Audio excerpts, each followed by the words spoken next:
Ok, olá, bem-vindo a todos à quinta-feira especial do São Francis. Meu nome é Douglas, eu serei o mediador de hoje. O São Francis está aberto todas as segundas-feiras no Centro Comunitário de Ramsley. Nós estamos abertos a partir das 7h15 da noite. Temos a preleção, a evangelização infantil, e no segmento temos o estudo do Livro dos Espíritos.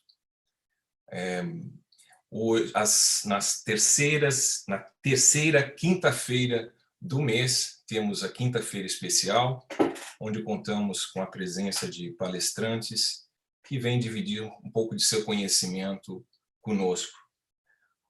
Hoje temos enorme prazer em apresentar o Paulo Sérgio dos Santos, que aceitou cordialmente o nosso convite para falar sobre obsessão e desobsessão. O Paulo Sérgio é espírita transgeracional, com mais de 40 anos de atuação em centros espíritas de São Paulo e em Indaiatuba, médium tarefeiro e estudante nas atividades práticas de desobsessão há mais de 25 anos. Será uma grande palestra, tenho certeza. O Paulo terá 45 minutos para a sua exposição e logo após, no segmento, teremos 15 minutos para perguntas que poderão ser feitas diretamente ou, se preferirem, pode ser enviada via chat e nós passamos a pergunta ao Paulo. Agora eu gostaria de convidar a todos para elevar nossos pensamentos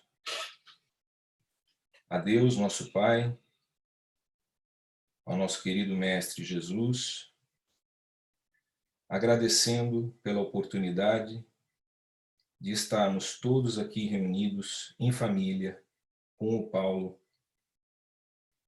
para esta jornada de estudos.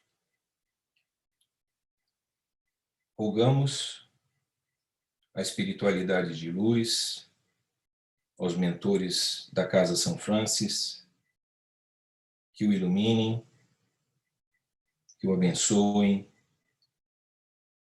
na condução dos estudos de hoje e que nós possamos receber os ensinamentos de coração aberto. Nós encarnados e nossos irmãos desencarnados que queiram compartilhar dessa noite de estudos. Que possamos manter vivo os ensinamentos de hoje, aplicando esses conhecimentos sempre que necessário. Agradecendo a Jesus pela proteção, graças a Deus. Com você, Paulo.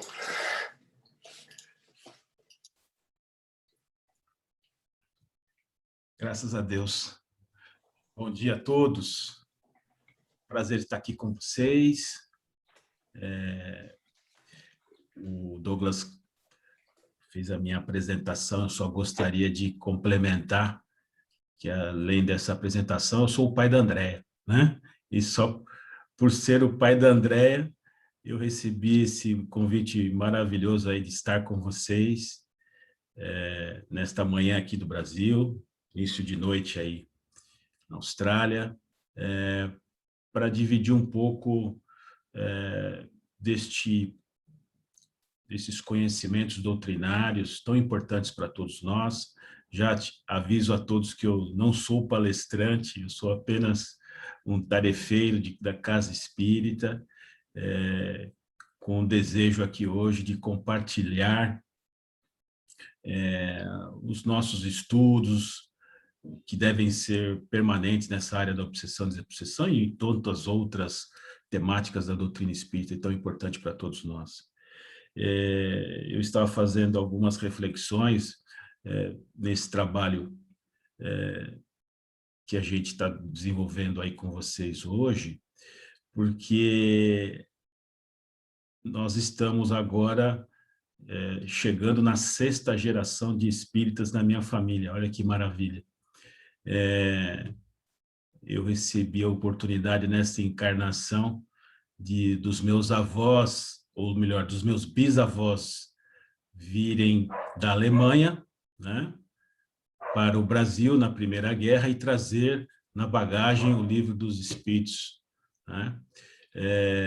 E através desse meu bisavô, da Alemanha, não é da África, porque eu tive a felicidade nessa encarnação de ter 2 vertentes de relações, a biológica e a parentalidade espiritual pelas vias da adoção. Então, é maravilhosa essa oportunidade, porque me permitiu um conhecimento, um entendimento mais ampliado, uma oportunidade de projeto de vida muito significativa, né? E de lá para cá, minha avó, meu avô, meus pais, minha mãe, meus pais, essa geração por parte de mãe, né? Meus avós maternos e paternos, meu avô paterno, muita propriedade, desenvolveu trabalhos na área doutrinária espírita no interior de São Paulo, depois minha mãe vindo para São Paulo, juntamente com meu pai, nos iniciaram como família na doutrina espírita desde a infância, inauguramos a evangelização de uma das casas tradicionais de São Paulo, o Grupo Espírita Batuíra. Minha mãe foi a primeira diretora da evangelização e de lá desenvolveu um trabalho maravilhoso, tanto na área da evangelização infantil, como depois, mais para frente, na sua idade, na área mediúnica. E os filhos, nós filhos, também abraçamos a doutrina, e agora os meus filhos, como a Andréia, você veja, da Alemanha para a Austrália, tem que ter um planejamento espiritual, né? Sem dúvida alguma, o conhecimento doutrinário tem que estar difundido em todas as partes do mundo.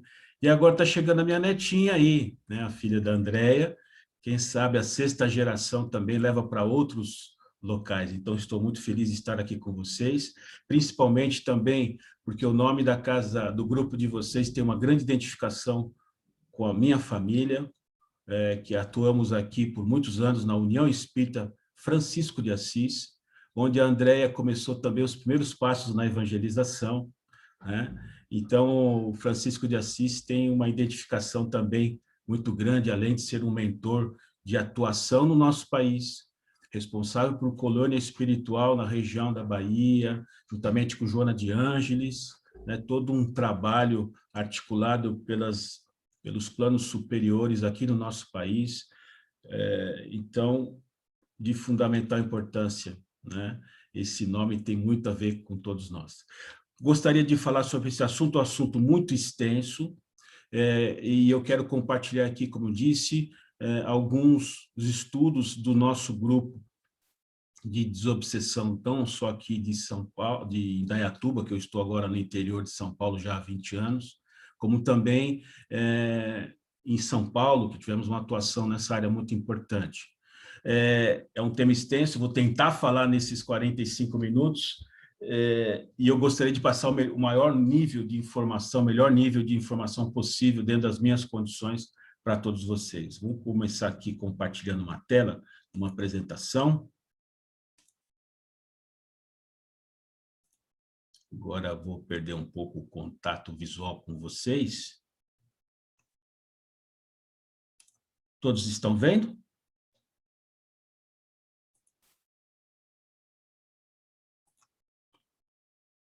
Todos estão conseguindo ver aí? Eu não estou vendo ninguém. Estamos conseguindo. Ok. Maravilha. Então, falar sobre obsessão e desobsessão é um assunto que deve estar permanente na nossa análise e na nossa atividade, não só na doutrina espírita, mas no nosso dia a dia. Eu gostaria de falar um pouco em relação a uma informação muito interessante que, lendo o livro Lírios da Esperança, do Vanderlei de Oliveira, pelo Espírito Hermãos do Fogo, no capítulo 3, é um dos únicos livros, eu pelo menos não tenho conhecimento de outro trabalho, que fala de um senso espiritual, né? Nós estamos nesse processo global, tentando entender tudo o que está acontecendo, e a Hermãos do Fogo nos traz essa discussão no capítulo 3 desse livro, num diálogo entre Maria Modesto Cravo e Dr. Cícero, dizendo o seguinte: olha, na virada do milênio, desse milênio, né, os governadores sociais aí do nosso planeta identificavam 30 bilhões de criaturas que gravitam no orbe terrestre. Certamente, após esses 21 anos, esse número deve ter, sem dúvida, aumentado, né? Entre encarnados e desencarnados. Desses 30 bilhões, 6 bilhões, 20%, isso lá na virada do milênio, hoje já gira em torno de 7,8 bilhões da população do nosso mundo aqui, mas naquela época, 6 bilhões, 20% desses espíritos eram encarnados, né? 4 bilhões dessas almas doentes, em situações de dolorosos processos de reeducação. Então, veja, 2/3 dessa população, né? 24 bilhões, portanto, o restante desses espíritos desencarnados na erraticidade. Desses 24 bilhões, 12 bilhões em patamares de lutas e sofrimentos, né? Então, veja, para cada um encarnado, temos mais 5 desencarnados em situação de conflito, né? De lutas. 6 bilhões de almas medianas que já atuam eficazmente na tarefa regenerativa, né? E 6 bilhões de condutores elevados. Veja quantos espíritos protetores, muitos desses, diz o livro, já não necessariamente precisam da reencarnação e estão aqui por processos missionários, né? Então, temos muitos espíritos a nos ajudar. 16 bilhões, eu diria, então, entre esses 4 bilhões, né, e 12 bilhões, né, de espíritos em sofrimento, 16 bilhões entre encarnados e desencarnados, em franca condição de dor e doença, desses 16 bilhões, 4 bilhões buscam bem. Esperamos estar nesse contingente aqui, né? 4 bilhões são criaturas perversas, veja.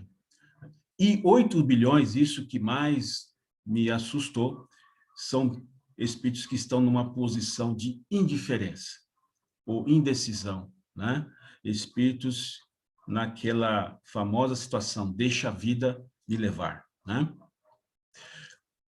E o Espírito José Lázaro, no livro de Consciência Emergente, ele traz uma análise muito interessante do Aguinaldo Paviani, dizendo o seguinte: olha, grande parte dessa população está com a consciência ainda adormecida, são esses que nós falamos aí, né? Espíritos ainda que não se despertaram. Um grupo importante já caminha para a situação de consciência emergente. Ele compara a um quarto escuro e ao quarto lá com um pouco de iluminação que nos orienta, né? Então, essa consciência emergente, esse é o processo que vivemos hoje, né? De transição, que ele orienta. E boa parte tem o objetivo de destinar-se para o mundo de regeneração, né? Que é o mundo da consciência desperta, né? Tudo isso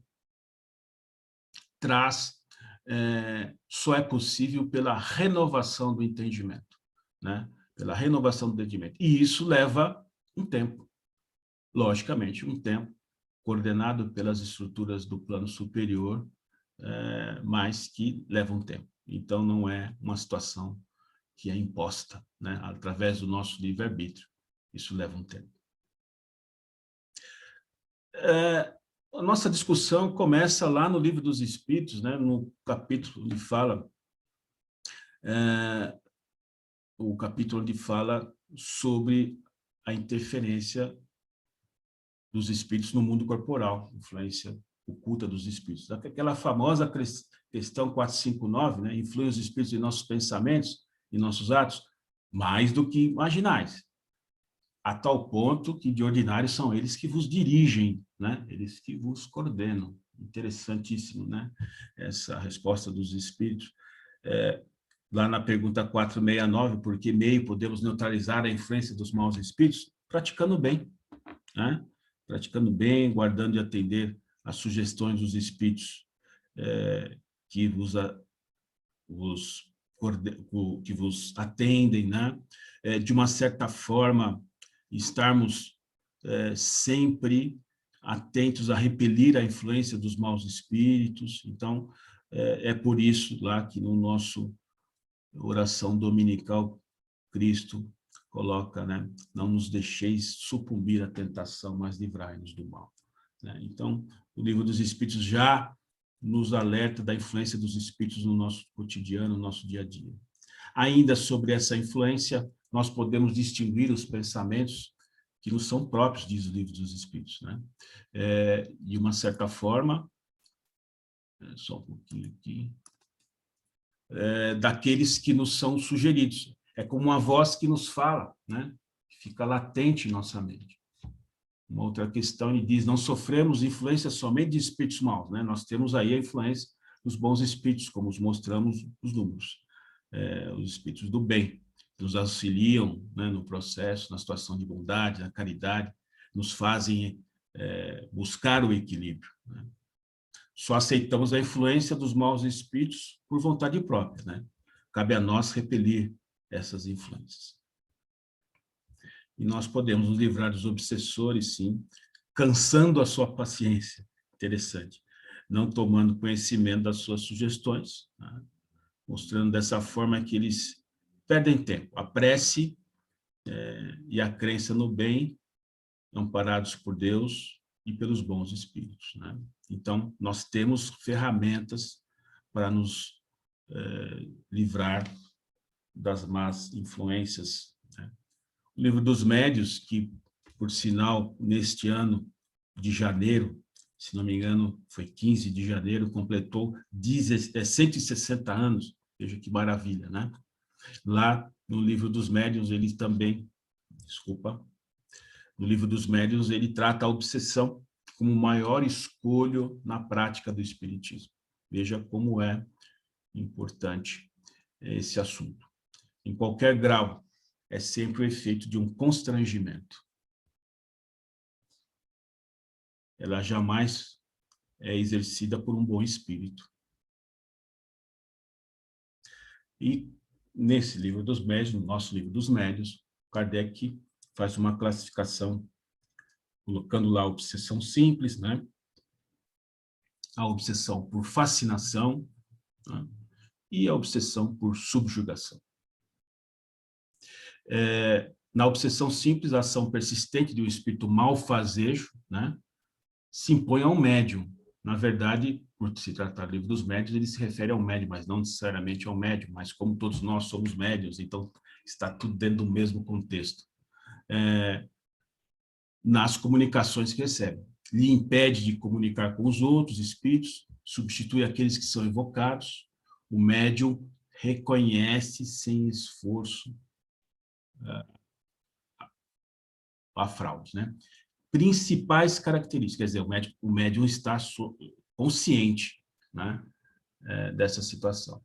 As principais características: uma influência sem domínio da personalidade, uma interferência momentânea no senso crítico e no discernimento.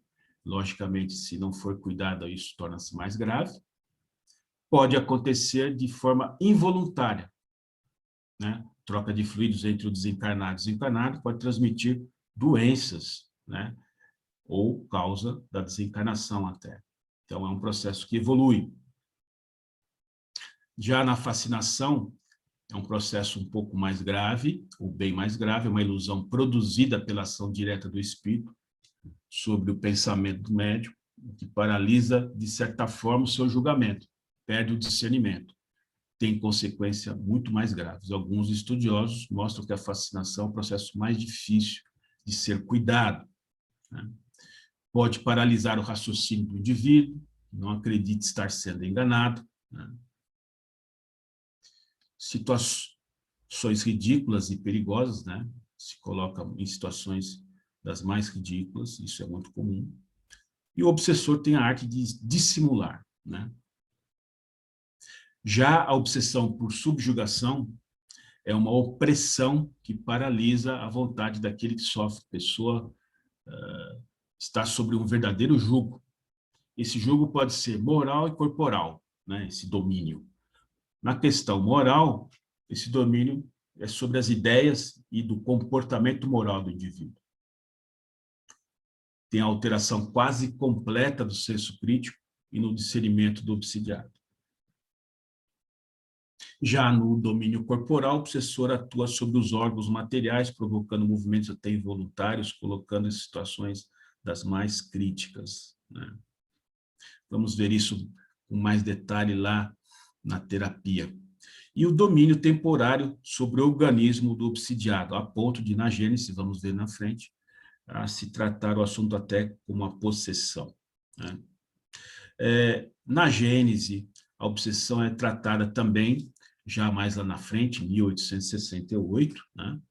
Uma das últimas obras, a obsessão é uma ação persistente que o espírito mal exerce sobre o indivíduo. Sempre decorre de uma imperfeição moral importante, né? E dos dramas, das situações do passado. Para se preservar de enfermidades, fortifica-se o corpo. Para garantir-se contra a obsessão, tem que se fortalecer a alma, né? Quase sempre a obsessão exprime vingança, sem dúvida, é quase sempre. Nos casos mais graves, o obsidiado fica envolto, né? Impregnado de um fluido pernicioso, magnetizado por esse fluido, que neutraliza a ação dos fluidos salutares e os repele. É um processo bastante importante de se entender, né? Nós vamos ver como é essa atuação. Na condição de fascinado, o obsidiado se ilude com relação às qualidades do obsessor, né? E se compraz no erro também. Ele entra nessa situação e se compraz no erro a que é conduzido, repelindo qualquer tipo de assistência. E na possessão e subjugação, possessão considera-se um termo não muito adequado, porque não é uma posse total, um domínio total, né? Mas alguns médiuns ou alguns autores mais modernos usam um termo condomínio espiritual, que é justamente essa leniência, né, em relação ao uso, à subjugação.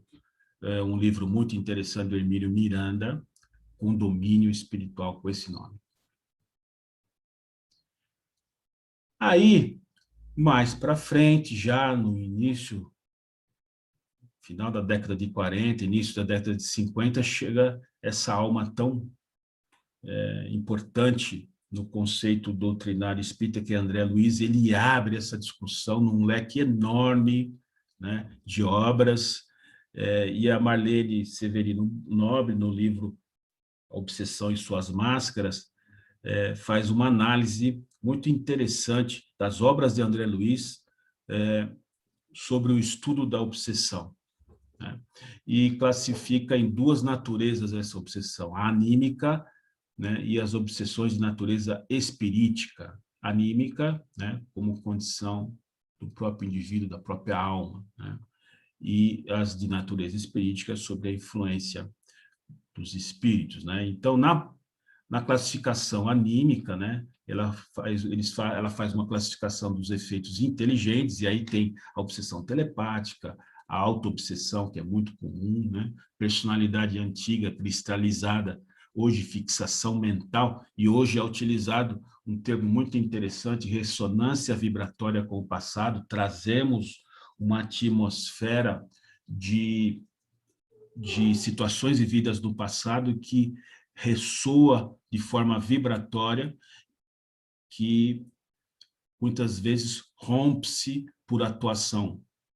O próprio encarnado, de forma anímica, rompe-se a tela do esquecimento do passado, e essas lembranças e essas ações vibratórias passam a ser vividas na presente encarnação. Os parceiros do vício, muito comum, né? E os casos de efeitos físicos, né? Os casos de poltergeist envolvendo situações também anímicas, né? Como predisposição específica do médium. E aí, nas espiríticas, é um leque enorme, né? A simbiose em graus diversos, parasitose, infecções fluídicas, muito interessante. O que nós vivemos hoje nessa pandemia global é um processo de infecção fluídica coletiva, né? Onde a mente dos habitantes encarnados no nosso orbe propiciaram, né, a penetração de miasmas importantes, né, através desse processo sanitário tão grave que estamos vivendo. André Luiz trata dessas questões.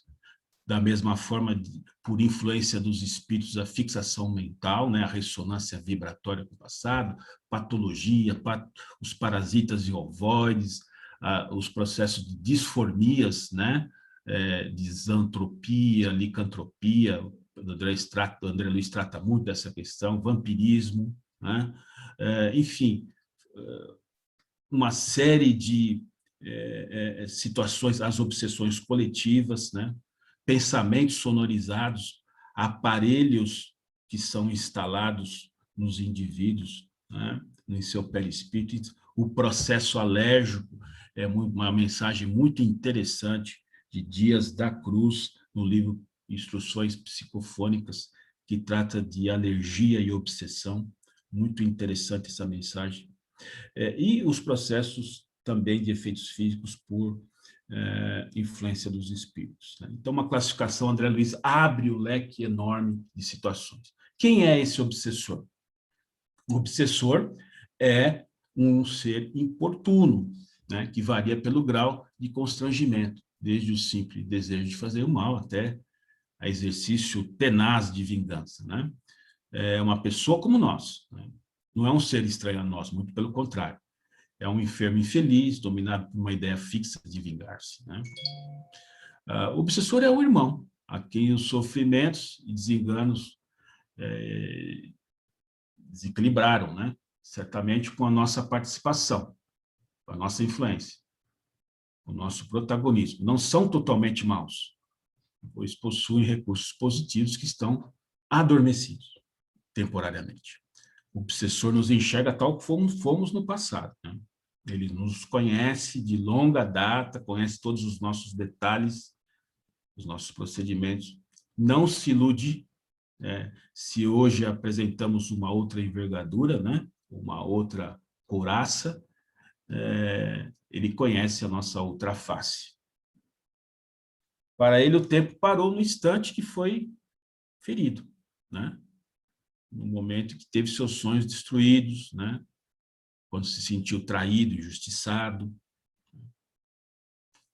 Os modos de atuação são os mais diversos. Interessante que Hermínio Miranda, no livro Diálogo com as Sombras, faz uma classificação muito detalhada. Antes de vê-la, precisamos entender um pouco também a estrutura da espiritualidade do corpo, né? Que se traduz no ser encarnado uma estrutura completa, né? Entre espírito, o corpo mental, o corpo espiritual, aqui, ou perispírito, o duplo etérico, uma estrutura muito importante de se entender e conhecer, e, por fim, o corpo físico. Aqui no corpo do duplo etérico, né, que ocorre muitas ações importantes da questão vital do espírito, é a fonte, é um campo energético, a fonte vital do ectoplasma, é onde se acumula todo o nosso fluido vital, né, para que o perispírito atue no corpo e, por consequência, o espírito se manifeste de forma global, né? O corpo mental é ainda uma estrutura a ser muito investigada. Algumas doutrinas desdobram esse corpo mental em mais 3 espaços, né? O André Luiz chegou até o corpo mental, né? Ainda tem muito que se investigar nessa estrutura. E o espírito como centelha? Logicamente que encarnado, o espírito no nosso mundo precisa de toda essa estrutura, né? Desencarnado ainda numa certa faixa evolutiva, ele vai carregar o seu corpo espiritual, né? O seu perispírito. Mas em mundo superior isso não já é mais necessário. Essa estrutura é importante a gente retomar e conhecer com profundidade. Consciente ou inconsciente, esse obsessor ele vai agir sempre aproveitando das nossas brechas morais, né, que encontra em sua vítima. As obsessões pré-existentes no plano espiritual, o domínio que exerce sobre a sua vítima, tem as suas raízes no passado, né? Então, antecipadamente a essa encarnação, já existem os dramas a serem tratados no planejamento de cada espírito e, sem dúvida alguma, esses dramas influenciam muito nesse processo. A sintonização estreita pelo processo de culpa, remorso e medo é como se tivéssemos uma conexão direta, permanente. O processo de culpa é o que nos liga a essa situação. No sono físico se intensifica essa perseguição. Alguns autores trazem informações muito importantes no que diz respeito ao cuidado com o sono físico. O processo de perseguição acontece por hipnose, por processos hipnóticos, né, tanto no sono quanto em vigília. São métodos, esses mesmos métodos e processos são observados também no plano físico, né, em vigília. Esses obsessores são espíritos obsidiados, são dominados por outros espíritos. São obsessores que chefiam outros obsessores. Agem como cúmplices ou escravos dominados por processos análogos, vingadores sociais, né? Organizações, nós vamos ver lá na frente, organizações especializadas nessa situação. Os tipos de obsessores, né? E o Emílio Miranda, no Diálogo com as Sombras, arrisca detalhar esses tipos de obsessores. Ele começa lá com dirigentes das trevas, né? Uma figura frequente nos trabalhos de obsessão. Ele não comparece com frequência, ele mais comparece para observar, porque ele tem outros atores que atuam. Ele estuda as pessoas, né? Desenvolve métodos de ação, geralmente coletivo, né? Para tomar essas providências. Tem um planejador, esse é o detalhista, né? O frio, é impessoal, inteligente, né? Ele não se envolve diretamente com os métodos de trabalho, né, dessas organizações. Ele é a pessoa, o elemento credenciado e respeitado pela comunidade pela questão de planejar com detalhe as ações. Ele fala dos juristas, e é muito comum, se nós lembrarmos aí, no livro Libertação, a figura do Gregório, né, como um jurista, né, que julgava os espíritos. No próprio livro também, Nos Bastidores da Obsessão, de Manuel Filomeno de Miranda. Aliás, cabe aqui um detalhe, para conhecermos a obsessão, é fundamental importância que mergulhemos nas obras de Manuel Filomeno de Miranda, pela psicografia de Divaldo Franco. Chega a quase 20 obras, com detalhes maravilhosos. Ele praticamente é um continuador das ideias e dos conceitos que o André Luiz trouxe, mas especializado na área desobsessiva. Livros maravilhosos. Então, os juristas, né, lá no livro do Manuel Filomeno de Miranda, no livro Nos Bastidores da Obsessão, ele coloca também a figura do Teófrastos, né? São autoritários, né? São aqueles que fazem o formalismo processual, é como se nós tivéssemos lá um tribunal com seus códigos, com as suas orientações, né, para que os espíritos sejam julgados. Tem o executor, esse é o mais frequente, né? Ele não tem responsabilidade com o processo, ele usualmente, muitas das vezes, não tem nada de pessoal contra as suas vítimas, né? Ele está sempre responsável por questões de aplicar, né, as situações e os temores. Não tem remorsos, né? Geralmente as suas ações trazem uma atrocidade, né? A figura do religioso também é muito comum, né, nos processos de obsessão. Apresentam-se quase sempre como trabalhadores do Cristo, mas sem ter frequentado essa escola, né, do Cristo. Costumam trazer os mesmos argumentos, com base na teologia,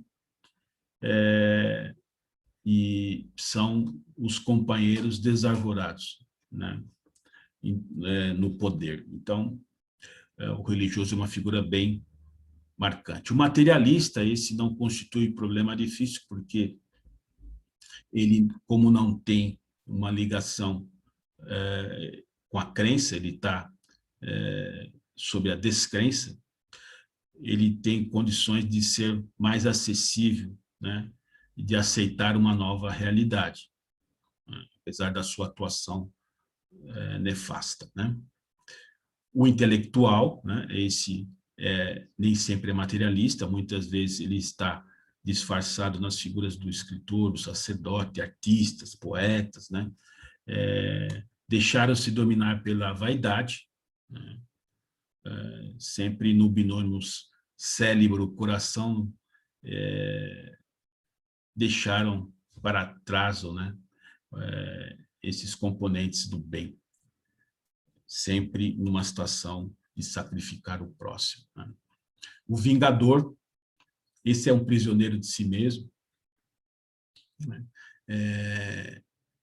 Ele traz uma característica sempre de muita cólera, né? Através das suas frustrações, ele transmite isso. Tem a vingança, né, como um ponto de partida da sua causa, né, independente das suas relações com o obsidiado. Geralmente trabalha para organizações opressoras. Os magos e feiticeiros, esses são os dominadores, né, da realidade da magia negra, que devemos ter esse conhecimento, né? Isso é um estudo que tem que ser feito de forma paralela, para se observar todo o trabalho de magnetização que são promovidos por essas entidades. São os antigos magos e feiticeiros de rituais que ainda persistem, né, nas práticas atuais no plano maior. Os magnetizadores e hipnotizadores, esses são em larga escala nos processos obsessivos. Os métodos de hipnose e magnetismo, né, são bastante profundos nesta área, né? O obsidiado. Esse obsidiado é um obsesso, né? Um importunado, é um atormentado, perseguido. Muitas vezes se usava a denominação de perseguido pelo demônio, né? Mas todos nós, de uma certa forma, se não fomos, ainda somos, né, obsidiados. Ainda não temos a nossa carta de alforria, né, para a eternidade. Ainda estamos vinculados a todas as necessidades materiais. Por conta disso, ainda caminhamos sobre este fardo pesado, né, em aflições que nos falam de um passado culposo de sombras, né, ao nosso redor. O nosso passado pesa ainda bastante. Ainda não temos a plenitude da paz, de consciência, né, do nosso dever cumprido. Ainda somos forçados, cerceados, limitados em nosso caminhar e constrangidos a suportar presença que nos causam torturas, né, inquietações, lágrimas, né, uma contrapartida dessas situações do passado. Ainda somos prisioneiros, né, de nós mesmos, nesta nuvem de testemunhas, por assim dizer. Eles chegam em grande número na casa espírita, né? Vêm em busca de alívio, conforto, procuram explicações e respostas. Nós devemos estar preparados para recebê-los na casa espírita. Não apenas isto, mas acolhê-los de forma muito intensa, tratá-los com a caridade legítima, orientando, encaminhando, clarificando seus caminhos, envolvendo nos conceitos da doutrina espírita. Então, isso é importante. Há casos que o obsidiado repele, né, a assistência. Se ilude com a qualidade que os espíritos apresentam nessa relação, que domina e se compraz no erro que é conduzido. Então, é preciso identificar essas questões de forma muito clara. É nosso dever esclarecer aos nossos irmãos que o combate começa por essa intensidade em travar com o obsessor uma situação de que é contra si mesmo que se precisa combater no primeiro momento. Então, acho que isso é o mais importante. É sempre o algoz de ontem, que agora se apresenta como vítima, ou então comparsa, né, de crimes, que o cúmplice das sombras não quer perder de vista, né? Tudo fazendo para bloquear, para cercear a sua trajetória reencarnatória. Existe hoje um processo nas últimas décadas onde se dá uma atenção mais particular às crianças em situação de obsessão. Então, processos de atenção às crianças em situação de obsessão está sendo mais observado pelas casas espíritas, né? A desobsessão infantil já é uma prática.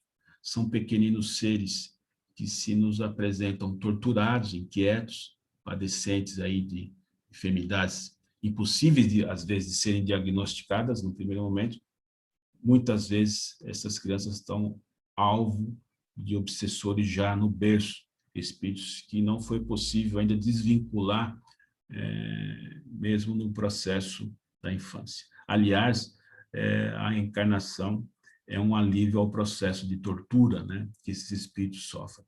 Outros se apresentam sumamente irrequietos, irritados, desde que se abrem os olhos para o mundo carnal, ao crescer apresentar-se-ão como crianças problema, né? A psicologia aí está com uma série de atendimentos nessa área infantil, e procuram entender e explicar, né? A psicologia tem suas limitações também, porque existem esses processos no lado espiritual muito relevantes. São crianças que já nascem aprisionadas, trazendo nos olhos as visões dos panoramas, né, apavorantes que tanto as inquietam, né, as suas reminiscências, a ressonância do passado, né, dessas recordações tormentosas, fazem-a sofrer no plano material. Antes de serem encaminhadas para o corpo, elas já trazem toda essa ressonância. O novo corpo atenua bastante as torturas que sofriam, né? Torturas essas que já tinham as suas nascentes na sua própria consciência. As reuniões de desobsessão, trata-se aí de uma possibilidade que a Casa Espírita oferece justamente para o alívio de todas essas situações. Vamos olhar um pouquinho sobre esse assunto. A desobsessão trata de tirar, né, a desobsessão, de tirar esse processo obsessivo de alguma certa forma. O tratamento das obsessões são reuniões especializadas, orientadas pela doutrina espírita, né? Então, é uma especialidade importante. É bom termos esse processo muito claro. Transformação moral que se anuncia no planeta, né, passa pelo processo desobsessivo, para que consigamos vencer os nossos processos de viciações, os nossos defeitos que todos cultivamos, dos quais ainda somos escravos, né, dessas situações. A importância da reunião, né, é importante lembrar que a reunião de desobsessão é um oásis de refazimento tanto para o mundo espiritual quanto para os encarnados, é um pronto-socorro desses espíritos sofredores, é um hospital de amor, né, para os doentes da alma, tanto encarnados como também para os desencarnados, né? Então, a reunião de desobsessão passa a ter uma característica muito fundamental na casa espírita, sempre dentro da casa espírita, local que deve ser preparado, né, onde as situações são medicadas adequadamente, diretamente a essas almas, onde o ambiente é apropriado, onde vou ter lá a estrutura dos espíritos guardiões responsáveis pela proteção magnética do ambiente físico, né? Então, na casa espírita, nós temos as situações adequadas e os cuidados especiais para que a espiritualidade maior possa atuar de forma eficaz, né? Isso é de fundamental importância. Para os encarnados, essas reuniões são de extrema utilidade, né? Ali nós vamos nos enxergar, colher ensinamentos, né, exemplificações, das lições vivas, né, marcantes, né? Ao mesmo tempo que nós, muitas vezes, nos identificamos com estes dramas, né? Exige um preparo de oração e jejum, né? Quem se dedica ao trabalho dos obsessivos já está conscientizado que deve se preparar permanentemente para esse mistério. É um programa de vida, né? É fundamental que nós estejamos cônscios dessa responsabilidade para atuar nesse labor, né? Nesse trabalho de especialização. Requer integração da casa espírita, né? Estudo metódico, integração, porque todas as áreas precisam estar envolvidas com esse processo, entendendo o processo, não permitindo brechas em setores que possam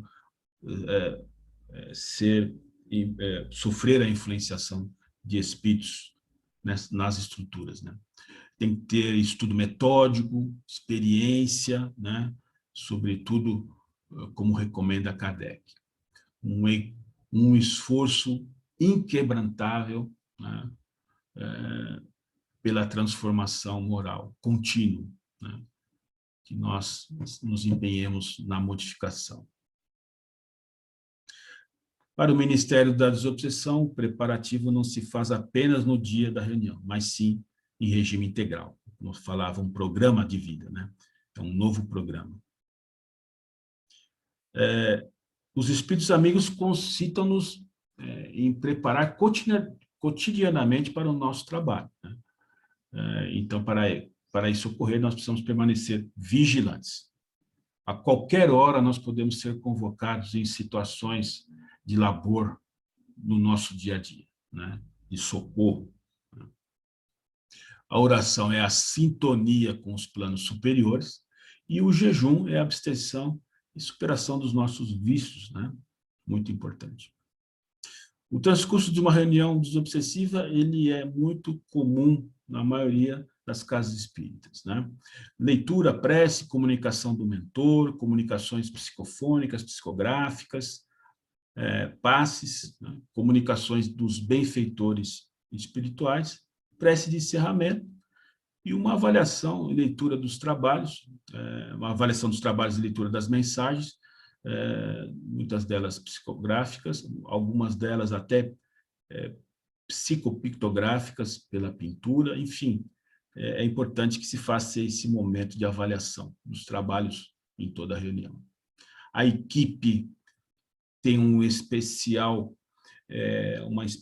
característica, né? Vamos falar um pouco do dirigente, do dialogador, né?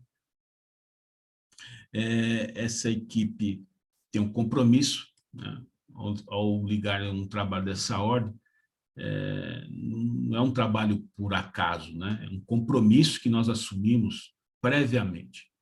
Nosso perispírito já está preparado para uma atuação dessa natureza, né? Então, de uma certa forma, isso é muito importante. O médium é um ser em liberdade condicional, gosto muito dessa frase. Cabe a ele provar que é capaz de fazer o bom uso das suas faculdades, né? Ele é um ser em liberdade condicional. Temos lá, então, os componentes, né? Os dirigentes, os esclarecedores, os médios psicofônicos, psicógrafos, os psicoptógrafos, a equipe de sustentação, muito importante, os passistas, a equipe espiritual. No livro Desobsessão, ele diz, do André Luiz, ele informa para não se exceder a 14 integrantes. Quadro A, ou quadro já no Leon Denis, né, no livro No Invisível, ele fala de 4 a 8 pessoas já é possível fazer um trabalho dessa natureza. Os requisitos desta equipe é a conduta moral, como já falamos, né, conhecimento doutrinário, disposição física, né, e moral, médiuns adestrados, disciplinados, regularidade, né, na pontualidade e perseverança, uma responsabilidade básica de planejar esses trabalhos está sob a equipe espiritual. Essa responsabilidade é da equipe espiritual. Esses benfeitores recebem de nós, os encarnados, um desempenho diferente, já que poucos conseguem atender os requisitos. Na verdade, muitas vezes, os mentores espirituais não conseguem encontrar nos encarnados os recursos necessários. Damos eles, então, demonstração de elevada compreensão, né? Tolerando as nossas limitações, desvios e abusos, omissões e até indisciplinas, né? O dirigente, ele é um responsável no plano terrestre, ele é um polo catalisador, né, da confiança e boa vontade de todos, uma pessoa que representa para os encarnados uma segurança, uma diretriz espiritual. Os requisitos desse dirigente sempre são amplos, né? Autoridade moral, conhecimento do espiritismo, confiança, facilidade de se expressar, amor à tarefa e ao próximo, hábito de estudo e oração, delicadeza, calma, firmeza, afeição. Quando a gente olha isso, caramba, é possível? É. Um exercício muito importante, mas os nossos amigos espirituais sabem das nossas limitações. O doutrinador, muitas vezes, essa pessoa é chamada de dialogador ou esclarecedor, ele é a pessoa que é incumbida de conversar com o espírito desencarnado, né? De dialogar, né? Na ajuda e no esclarecimento. Tem uma função principal de guardar a atenção, né, do campo intuitivo com o mentor espiritual, a fim de registrar com segurança essas sugestões que o mentor está passando e os pensamentos dos benfeitores espirituais, que, na verdade, são eles que comandam a reunião. Alguns cuidados e procedimentos, né? Esse dialogador deve ser o polo centralizador das emoções positivas, né? Estabelecendo uma corrente magnética que envolva o espírito comunicante. Ele tem que dosar essa verdade, né? Colocar-se na posição do comunicante. Deve aplicar técnicas de regressão quando necessário, né? Regressão de memória, importante. Não deve ser uma conversação extensa, no máximo 10 minutos, essa é a recomendação. Evitar debates com a entidade, né? Ou palestras educativas. E sempre devolver o ataque vibratório com tolerância e, principalmente, amor fraterno. O doutrinador ele tem que ter a formação doutrinária sólida, né? Com apoio das obras da codificação, do Evangelho de Cristo, principalmente, e tem que ter autoridade moral, baseada na fé e no amor. Os requisitos desejáveis é a paciência, sensibilidade, energia, vigilância, humildade, destemor, prudência, né? Não podemos nos esquecer desses requisitos tão importantes. A ação dos médiuns na reunião de desobsessão, temos que lembrar que o médium também pode ser um obsidiado, né?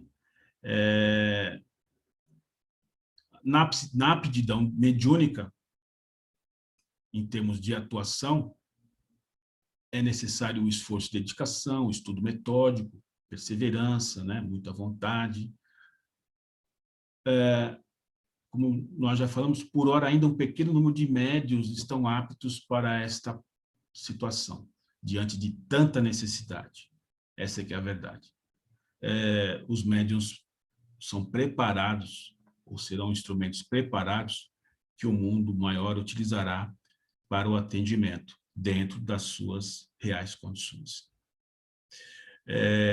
Além do exercício da psicofonia, outras modalidades mediúnicas podem ser atuantes, e, na verdade, serão os fornecedores de fluidos utilizados por esses trabalhadores espirituais. Na verdade, sustentação do ambiente da reunião, essa é uma atuação importante de sustentação, criação de painéis fluídicos, então os médiuns, através dessas modalidades, vão auxiliar nesse processo fluídico, né? A transfusão de energias vitais para o fortalecimento e alívio das dores, aflições dos desencarnados, estarão cooperando para a finalidade maior da doutrina, porque o objetivo maior é a cura das almas, né? É um todo harmônico, né? Médiuns, dirigente, equipe espiritual, dialogadores, sustentadores, sempre baseados no amor fraternal ao próximo, né? Algumas ações fundamentais no método da obsessão, promover essa conjugação de bondade, segurança, humildade, vigilância no companheiro que dirige a palavra. Ao término dos trabalhos, os médiuns devem estar refeitos dos processos magnéticos que o envolveram, né? Se isso não acontecer, é porque eles não estão devidamente preparados. O médium na desobsessão deve preparar-se para exercer uma função de intérprete e enfermeiro, né? Capaz de auxiliar nessa contenção fluídica magnética e na reeducação dos espíritos rebeldes, recalcitrantes no mal. A desobsessão não realiza sem a luz do raciocínio, né? Ela não se realiza, mas não atinge os fins que se propõe sem um profundo sentimento envolvido das criaturas encarnadas. Todo obsidiado é um médium, né? Todo obsidiado é um médium. São médiuns doentes que trazem consigo uma mediunidade conturbada, aflitiva, muitas vezes. Com o pensamento cerceado pelo obsessor, logicamente, esse médium não está em condições de um desenvolvimento normal, natural, né? O livro dos médiuns é muito interessante, lá no capítulo 12, item 242, ele fala: segue-se que toda comunicação dada por um médium obsidiado é de origem suspeita e nenhuma confiança merece, né? Então, Kardec e os espíritos são bem categóricos nesta análise do médium em situação de obsessão. Todos os médiuns estão suscetíveis a sofrer obsessões, né? Diante da obsessão. Ninguém está em regime de exceção na face da Terra. Não estamos privilegiados. Pelo contrário, vivemos situações graves ainda. Algumas características do médium em processo obsessivo. Melindram-se por uma outra observação que se lhe faça, por qualquer motivo sentem-se feridos no seu amor próprio, julgam-se infalíveis, né? Jamais admitem que possam sofrer influenciação do espírito de ordem inferior, julgam-se imunes a qualquer situação de obsessão. Esse é um médium que está numa situação de um processo obsessivo.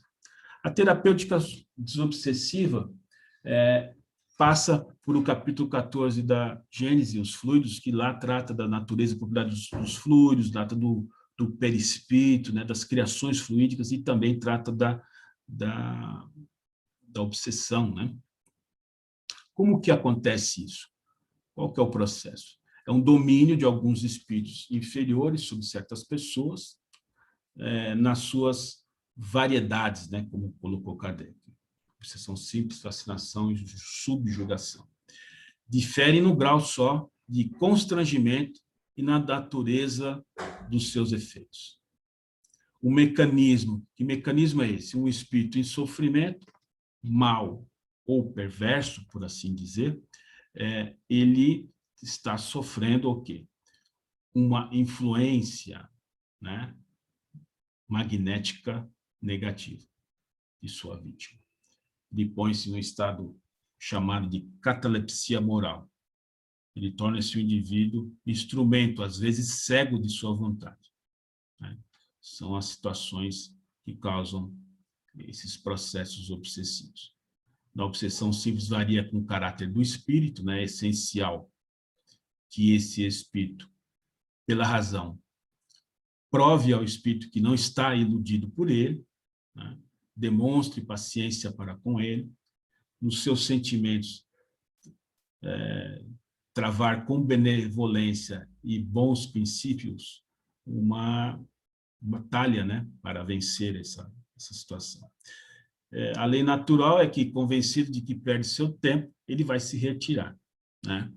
A oração deve ser essa ferramenta terapêutica à nossa mão. Na fascinação, existe um processo um pouco mais importante de convencimento, né? É um procedimento único com a vítima. Convencê-la de que está sendo iludida. Se isso acontecer, o caso regride para uma situação de obsessão simples, né? Então, através da razão e dos sentimentos, isso deve ocorrer. Naturalmente, ninguém pode curar um doente que se obstina em conservar o seu mal e nele se compraz, né? Na terapia subjugação, a verdade é que deve haver uma intervenção magnética, né, no processo. Quando a vontade do obsidiado foi paralisada, tem que haver essa intervenção magnética, fazer interagir o fluido do obsidiado com um fluido melhor, né?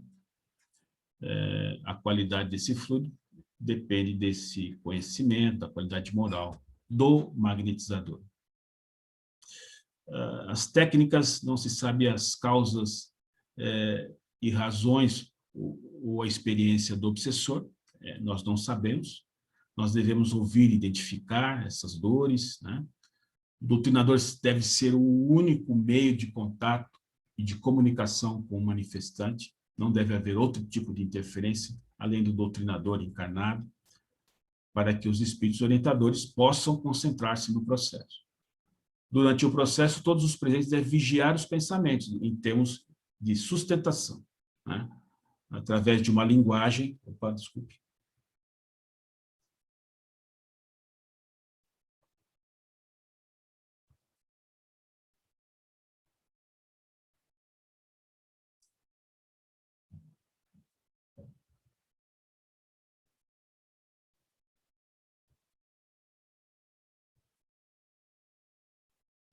Perdi aqui um pouquinho só. Devemos ouvir, identificar essas características. O doutrinador deve ser o único meio de comunicação, né? Através da linguagem usada, pode-se identificar esse tipo, essa personalidade do obsessor. A linguagem, às vezes, ela deve ser enérgica, né? Apoiada na paciência, na compreensão e na tolerância. Isso é importante. Uma ação fluídica, importante é a prece, né? E não deve ser uma prece de palavras apenas, mas uma prece que produza, né, essa diferença. Uma fórmula. Deve ser dita de modo ardente, né? Magnetização, como uma magnetização mental. Produzir uma ação fluídica. Há uma necessidade de autolibertação. O obsidiado deve se libertar. O obstáculo frequente são as suas imperfeições morais, né? Processo de reforma íntima. Tarefa do obsidiado, em certos casos, é como se trabalhar pela... o obsidiado deve trabalhar pela recuperação do obsessor, conjuntamente, do mesmo modo que um pai trabalha pela recuperação do seu filho, né? Tem um capítulo aqui que eu gostaria de falar, mas pelo tempo que nós já esgotamos, das organizações das sombras. São situações bastante complexas, interessantes de ser avaliada, o processo onde o nosso planeta está envolvido em situações promovidas por essas organizações.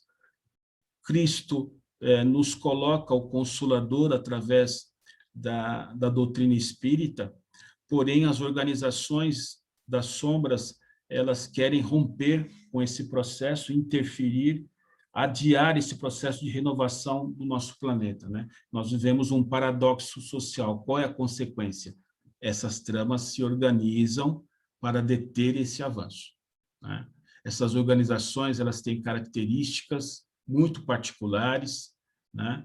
Elas são estruturadas, têm uma rígida concentração do poder nas mãos, se reúnem e elegem comandantes, né? No livro Trilhas da Libertação, ele faz uma análise das 4 legítimas verdades, parafraseando os ensinamentos budistas, né? Os ensinamentos do budismo, né? O homem é um animal sexual através do sexo.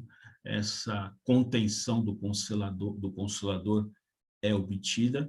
O narcisismo, né? O filho do egoísmo, o poder, né? E o dinheiro. Essas 4 verdades, assim tratadas pelas organizações das sombras, fazem com que a nossa população fique retida ainda em situações difíceis. Seus representantes encarnam e reencarnam, né? Temos aí representantes bem caracterizados dessas organizações do nosso mundo. Uma vez convencidos de mudar o rumo, eles caem em desgraça, né? Diante dos seus companheiros. Então, tem características especiais, tem seus chefes, promovem reuniões, concílios, é um trabalho bem interessante de se observar. Temos que fazer a nossa parte, né? Impedir qualquer esforço que vise libertar o ser humano da inferioridade, trabalhar nessa direção é importante. Eu não vou mais detalhar a ação dessas organizações, só fechando aqui que o ser humano ele está emocionalmente doente. Essa é a finalização da nossa conclusão. A saúde não significa apenas a ausência de doença, né? Mas uma harmonia entre o ser e a sua realidade íntima. Alguns fatores condicionantes dessa doença: a natureza íntima dos nossos desejos e vontades, a inabilidade para lidar com os problemas do nosso cotidiano e a indisciplina, né? Qual deve ser o nosso principal empreendimento no momento? O autoconhecimento e o autoenfrentamento. Só assim conseguimos conter essa ação ainda persistente no nosso cotidiano. Conclusão, né? A sombra somos nós. Quanto mais demorarmos para nos encontrarmos conosco mesmo, mais as lutas serão difíceis. Em Paulo aos Romanos, ele traz essa assertiva: acho então essa lei em mim, quando quero fazer o bem, o mal está comigo. Também no Apocalipse 2:21, e dele tempo para que se arrependesse da sua prostituição, e não se arrependeu. Então ainda está sobre nós essa tarefa. Diante de tudo isso que nós pudemos observar, o nosso Cristo, nosso diretor maior, nosso coordenador planetário, está apacentando as suas ovelhas no rebanho de Deus. Todas as manhãs ele segue firme, retorna no final da tarde com a sua tarefa, mas sem dúvida, nunca nos abandonando, sempre nos apacentando. Posso depois passar para vocês a bibliografia, né, de todo esse contexto aqui. Desculpe pelo exceder da hora, mas o objetivo foi trazer para vocês o melhor nível de informação possível para esta dialogação. grande abraço, obrigado por essa oportunidade. Paulo, muito obrigado por sua maravilhosa apresentação. Muita informação para a gente digerir, mas é espetacular. Realmente me esclareceu muito e tenho certeza que irá auxiliar a todos que participaram aqui dessa live. Muito obrigado por essa apresentação excelente. Bom, agora abrimos aí para todos aqueles que desejarem fazer as perguntas. Bom, vamos fazer uma coisa, vamos deixar os 15 minutos, né? E aqueles que quiserem, por favor, sintam-se à vontade para perguntar. O microfone de todo mundo já está liberado. Então, quem quiser é só desmutar o microfone e falar. Ou liberar o vídeo também, se preferir. Eu tenho uma pergunta com relação ao jejum. Né? Foi falado em jejum, mas tem que ter uma alimentação específica, professor? O jejum de todas as formas, né? Principalmente o nosso jejum de tratamento das nossas dificuldades morais ainda, né? Okay. Mas certamente no trabalho dos desobsessivos, para todo trabalho mediúnico requer um cuidado, né, com a alimentação. Principalmente no dia do trabalho mediúnico para desobsessão, mais ainda, porque nós estamos trabalhando com uma estrutura vibracional magnética de forma muito intensa, de forma, às vezes, a trazer para o perispírito algumas retenções. Então, todo cuidado com o nosso corpo físico, em particularidades de cuidados, descanso físico, requer disposição física para um tratamento, para um trabalho desobsessivo, né? Então, esses cuidados precisam estar sendo observados. Isso nas obras é muito comum. André Luiz, nos domínios da mediunidade, mostra lá alguns detalhes das diferenças dos médiuns, né? Quando não observando determinadas particularidades, não só dos pensamentos, da alimentação, das questões ainda das nossas dificuldades morais. Então, ele mostra uma série de exemplos nesse sentido. Ok. Eu tenho uma pergunta aqui, professor. Bom, sabemos que em suas diversas formas, a obsessão é um processo, né? Existe alguma maneira de se identificar a obsessão nos seus estágios iniciais? Quando a pessoa está sobre um envolvimento obsessivo, dependendo do grau deste processo, você vê que Kardec, desde o início, classifica os graus muito importantes, obsessão simples, fascinação e subjugação. Eu me lembrei de uma mensagem muito interessante do livro Estude Viva, na psicografia de Francisco Cândido Xavier, ainda em conjunto com Valdo Vieira, né, quando eles fizeram um trabalho conjunto, que trata das influenciações espirituais sutis, né? Então, dos pensamentos mais subliminares é possível nós distinguirmos um pensamento, né, de outra que é externo ao nosso, né?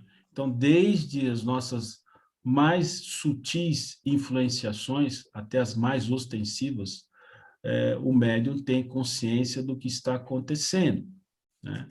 Então, é possível identificar, sim, é possível ter essa particularidade. E quando ele é bem orientado e bem encaminhado, o tratamento se torna mais eficaz, né? Logicamente, diante de todas essas condicionantes que nós colocamos. A vontade de querer estar liberto desses pensamentos. E é lógico, sob todo esse espectro de particularidades de envolvimento magnético, se desenvolve todos os processos dos tormentos espirituais que nós estamos vivendo, né? Ou dos tormentos que se traduzem, né, nas situações aí de perturbações psiquiátricas de toda a ordem, né? Psicológicas, psiquiátricas de toda a ordem.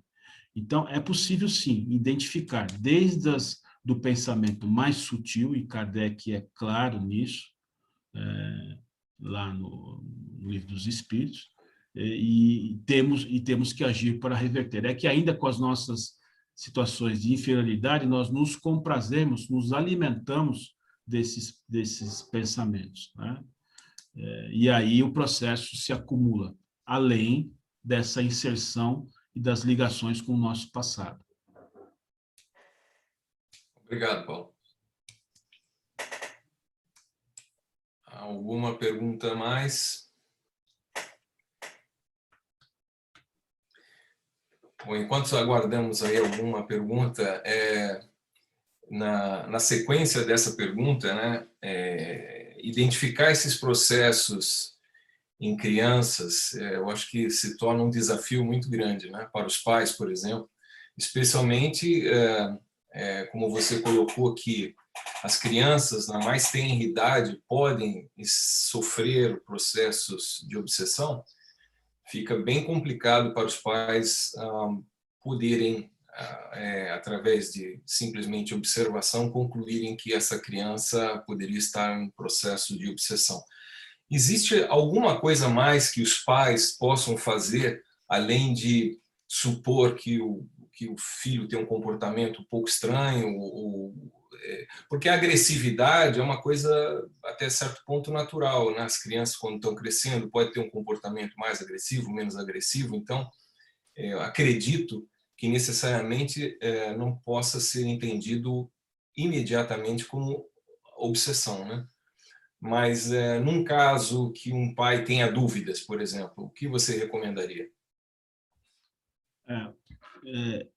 As obras recomendam, existe uma obra muito interessante da Sueli Calder Schubert, né? Obsessão, Desobsessão, e também o livro Obsessão Infantil, que ela escreveu. O livro do Emílio Miranda, Nossos Filhos São Espíritos, né? Começa por esse entendimento. Se nós entendemos os nossos filhos, não apenas aquele indivíduo que nós temos o compromisso da educação, mas principalmente entendê-los como espíritos que trazem já o seu planejamento, que trazem as suas vinculações, que buscam também, assim como nós, desde do seu compromisso infantil, um espaço do seu projeto individual, nós vamos ampliar a nossa visão para entender que esse espírito pode estar sob influências espirituais, né? Não apenas por processos que se corporificam como estados patológicos, né? Onde a psicologia, a psiquiatria hoje atua de forma muito importante, porque realmente um processo diante dos distúrbios patológicos, um processo bioquímico está instalado, né? De alteração bioquímica, e aí algumas vezes a necessidade da medicação para conter até na fase infantil. Logicamente, a pessoa que tem um contexto materialista, ela vai intensificar uma análise em cima de uma atuação médica. Agora, a doutrina espírita vem nos alertar que esses espíritos, quando reencarnam, muitas vezes não é possível isentá-los de toda essa ressonância vibratória do seu passado, né? Os seus parceiros estão diretamente ainda conectados nesse processo infantil e vão se desligar ao longo desse desenvolvimento.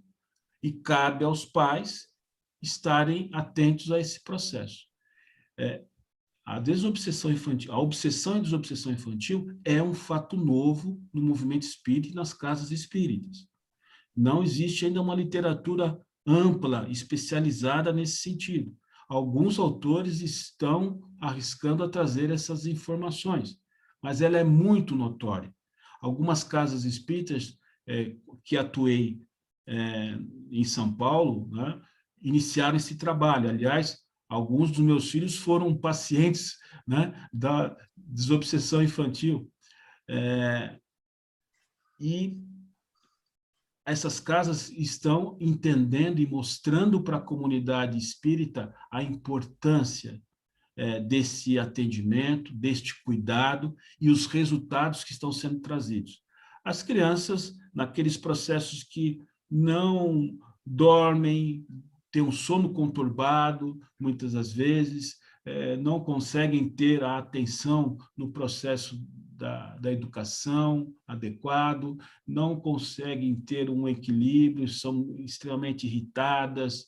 Então, tem lá todos os transtornos já classificados, mas, de uma certa forma, essa atuação espiritual é identificável. Esses espíritos, muitas vezes, são recolhidos, acabam sendo atendidos, e os resultados chegam pelo comportamento infantil alterado e modificado para melhor. Obrigado, muito obrigado, Paulo. Cabe mais uma pergunta aí, Douglas? Claro, vamos lá. Bom, eu vou abrir o vídeo aqui. Paulo, primeiro, super obrigado aí pela disponibilidade. É o Tico que está falando. Eu queria deixar um abraço apertado aí e dizer para você que a gente aqui foi muito presenteado com a mudança da André aqui para perto. A gente se sentiu realmente presenteado com a vinda dela para cá, viu? Somos muito felizes de tê-la aqui com a gente. Ela nos acrescenta e soma muito. É uma dádiva ter aqui por perto.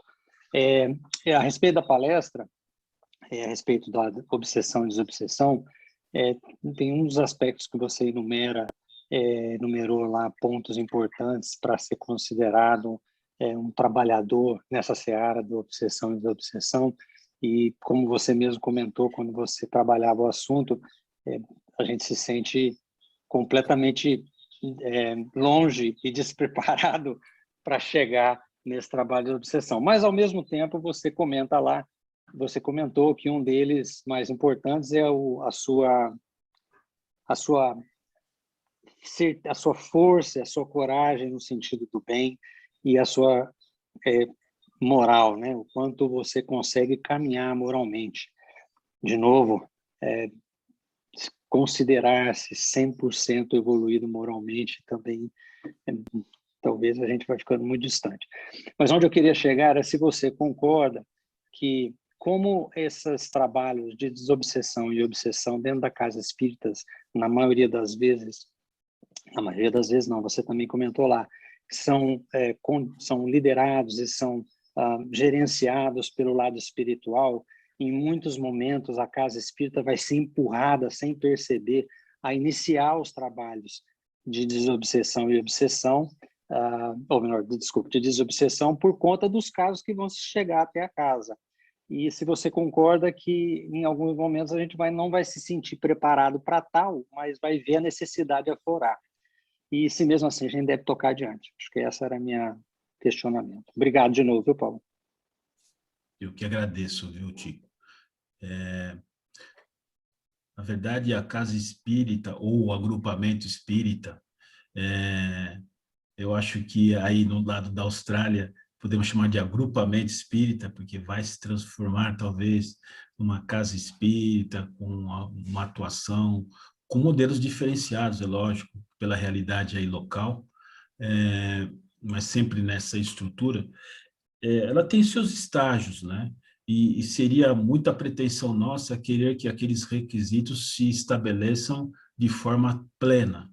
Na verdade, existe uma adaptação do plano espiritual e suas necessidades com o agrupamento disponível. É o espírito, ou os espíritos se adaptando ao vaso disponível, ao vaso físico disponível para aquele momento, né? O que eles têm que mostrar e o que a literatura mostra é onde precisamos chegar, né? Qual a nossa situação de atingimento para o atendimento de necessidades tão críticas que nós vivemos. Então, isso é um processo contínuo, né? É um aprendizado contínuo, diário, né? Constante, um agrupamento que não tiver estudo metódico regular e consistente, ele está sujeito a fragilidades, né? Então, o que nós podemos passar para todos é a necessidade de atingimento de uma excelência, é o que os espíritos aguardam de nós, né? Busca de crescimento constante, partindo primeiro das nossas fragilidades morais, de nossas viciações. Daí eu vou ter que me tornar um espírito modificado. Sim, transformado. Esse é o nosso caminho. Precisamos investir constantemente nisso. Quanto mais investimos, mais estamos alçando voos, a nossa trajetória de libertação de uma série de necessidades. É por isso que estamos nesse trabalho do atendimento na casa espírita, porque somos espíritos ainda imperfeitos, com uma série de dificuldades, de problemas a resolver, de provas e expiações a estarmos enfrentando, e a bênção da casa espírita é justamente oferecer esse espaço, essa oportunidade de trabalho. Então, temos que tratar isso como um verdadeiro benefício. Eu costumo dizer para os meus filhos o seguinte: vocês pediram para vir espírita, vocês imploraram para vir numa estrutura espírita que é justamente para ganhar condições de superação. Então, aproveitem essa oportunidade, né? Então, é muito legal quando a gente vê, Tico, então, os filhos reproduzindo esses modelos, né, trazendo essa possibilidade de crescimento, de interlocução, de troca, de compartilhamento de conhecimento e de crescimento. Então, isso é o que nós esperamos.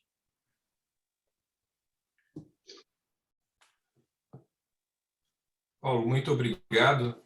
O nosso tempo já está esgotado.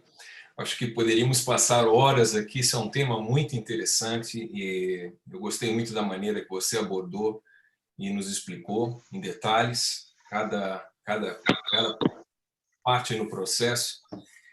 E, bom, então, como de praxe, gostaríamos da graça de sua oração de encerramento.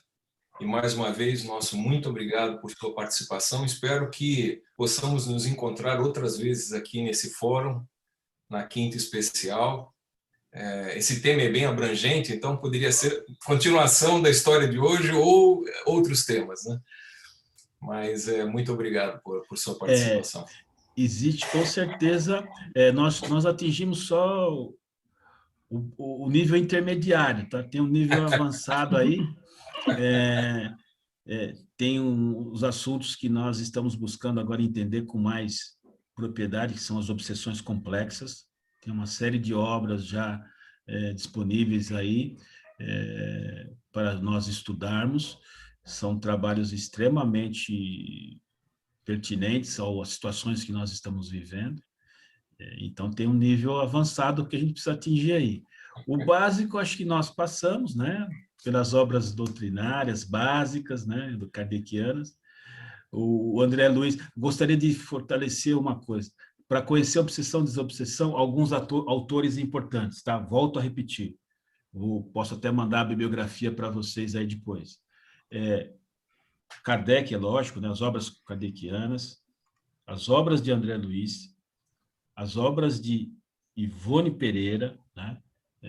Muito importante, Devassando Invisível, Dramas da Obsessão, Recordações da Mediunidade, obras muito importantes. Obrigatório as obras de Manuel Filomeno de Miranda pela mediunidade de Divaldo Franco, né? E alguns autores modernos aí que estão chegando com muitas informações importantes. Pai, se você me permite só um minutinho, eu queria aproveitar a oportunidade para lembrar a todos, como o Douglas mencionou também, que nós continuamos com esse projeto da Quinta Especial, na terceira quinta-feira de todo mês, aproveitando para convidá-los para a exposição no dia 20 de maio, que será com Alexandre Reis, no mês das mães, no Dia das Mães. O tema será Maria, Mãe de Jesus. Aqueles que estiveram presentes ou que assistiram depois em dezembro, quando ele falou sobre Jesus, vão entender do calibre do Alexandre, do conhecimento, do carinho que ele compartilha. Então, aproveitando para convidá-la a todos para estarem conosco no dia 20 de maio, às 7h30 da noite, horário de Perth, 8h30 da manhã, horário de Brasil, para falar e conhecer e entender um pouco mais desse espírito maravilhoso, Maria, Mãe de Jesus. Obrigada a todos, boa noite. Eu, Andréa, o Alexandre, que por sinal estava com a gente aqui. Eu percebi. Ele estava aqui, muito legal Legal. ter o Alexandre, o Marcelo, que já fizeram aqui, já deram suas contribuições aí para a gente. Gratidão, viu? Com certeza. Então, eu primeiramente gostaria de pedir desculpas pelo adiantado da hora, que eu estendi muito no assunto, mas o meu objetivo foi trazer o melhor nível de informação para todos, de segurá-los aqui até esse momento, desculpe,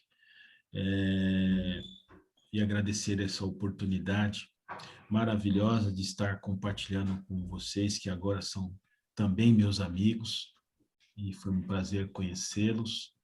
Esperamos, sim, estarmos juntos. Eu gostaria de estar junto com a minha filha aí, a chegada da minha neta, mas não foi possível por conta da pandemia, não conseguimos sair do Brasil, tem uma série de dificuldades, ainda não estamos vacinados aqui, o Brasil vive um momento tormentoso, muito difícil, só estando aqui mesmo para ter uma ideia muito clara do que está acontecendo, mas faz parte desse processo que discutimos aqui ao longo dessa manhã. Então, eu gostaria, com essa prece final, de agradecer a Deus, nosso Pai, a Jesus, nosso querido Mestre, aos bondosos amigos espirituais, que certamente, tanto aqui no Brasil, quanto aí na Austrália, estão presentes, estão atuantes, firmes no propósito de que a nossa maravilhosa e querida doutrina espírita possa estar sendo a alavanca propulsora da nossa transformação moral. E é nesse propósito, Senhor, que nós buscamos essa possibilidade de compartilhar o conhecimento e principalmente entender ainda o quanto ainda temos que buscar e alcançar para que possamos nos tornar libertos de situações tão intrínsecas ainda ao nosso individual, às nossas situações e também às situações coletivas que estamos inseridos, quer de ordem familiar específica, quer de ordem social. Rogamos aos bondosos amigos que derramem sobre esses agrupamentos espíritas ao qual partilhamos o nosso trabalho, que sejam envolvidos e abençoados no propósito do conhecimento, no propósito do entretenimento, no propósito do compartilhamento dessas situações positivas, dessas bênçãos, que se multipliquem em valores para os nossos espíritos e, por consequência, nos garanta condições melhores para o nosso espírito. Agradecemos, Pai, por a Tua bondade, por tudo aquilo que recebemos, por estarmos em saúde física, apesar de situações tão difíceis, por podermos contar com amigos, quer neste plano material, como no plano espiritual, que cultivemos estes valores, que cultivemos este contato íntimo, que Teu amor, Mestre querido, possa estar nos envolvendo e nos fortalecendo hoje e sempre. Muito obrigado. Que assim seja. Graças a Deus e graças a Jesus.